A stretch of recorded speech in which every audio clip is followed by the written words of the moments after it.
I un Sant Jordi que no només s'ha celebrat al centre de Badalona, sinó també a altres barris, com per exemple el barri de Sant Roc. A la plaça Sant Elies, centenars d'alumnes dels cicles d'infantil i de primària han gaudit de la Diada de Sant Jordi al ritme de la Colla Pirata i el seu concert interactiu. Abans del concert s'ha celebrat el lliurament de premis als Jocs Florals. Han participat les escoles de Sant Roc amb els alumnes de cicle inicial i mitjà d'educació primària.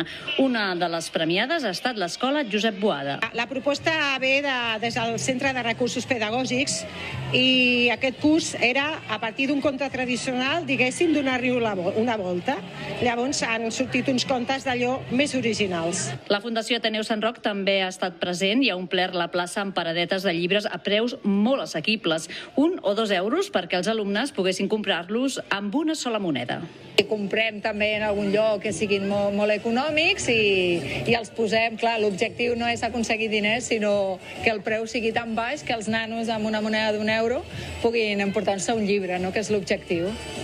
La Fundació també ha preparat més activitats, jocs, tallers i lectura de contes de cara a aquesta tarda perquè la Diada de Sant Jordi arribi a tots els racons de Sant Roc.